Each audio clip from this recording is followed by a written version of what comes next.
के लिपस्टिक के लाल बा, दिलवा के सपना कमाल बा। तोर हंसी के जादू ऐसा छा गइल कि देख के दुनिया बेहाल बा। होठवा के लिपस्टिक के केश के खुशबू, जब तू मुस्कावेलू दिल करे चूचू।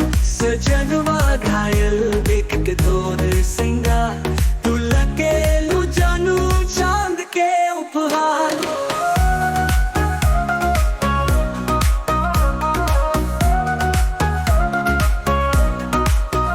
घुंघटा उठा के जब नजर मिलावलू, दिलवा के धड़कन तो तेज बढ़ावलू। लहराता सजनी तोर चुनरी के रंग देख के चकाचौंध, तू तार रह गई लंग।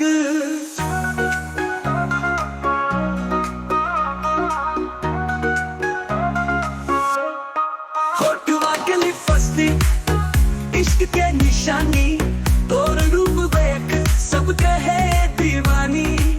तोहर बिना मनवा के लागे बन जा, तोहर खातिर सजा बनी संसार।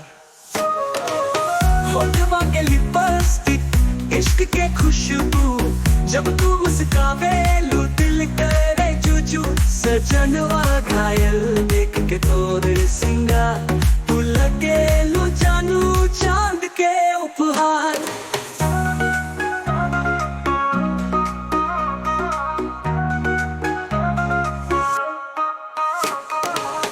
उठा के जब नजर मिलावलू, दिलवा के धड़कन तो तेज बढ़ावलू, तेज बढ़ावलू। लहराता सजनी तोर चुनरी के रंग देख के चकाचौंध, तू ताल रह गई लंग।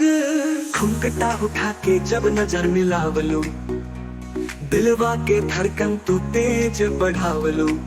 लहराता सजनी तोर चुनरी के रंग देख के चकाचौंध, तू ताल रह गई लंग।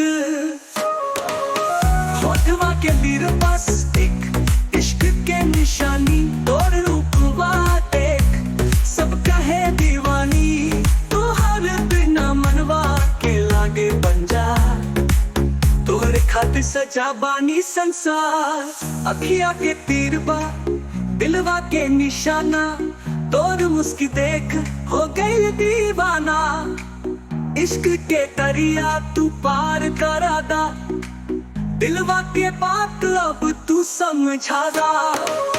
होठवा के लिपस्टिक इश्क के खुशबू, जब तू मुस्कावेलू दिल करे चूचू। सजनवा घायल देख के तोर सिंगार, तू लगेलू जानू चांद के उपहार।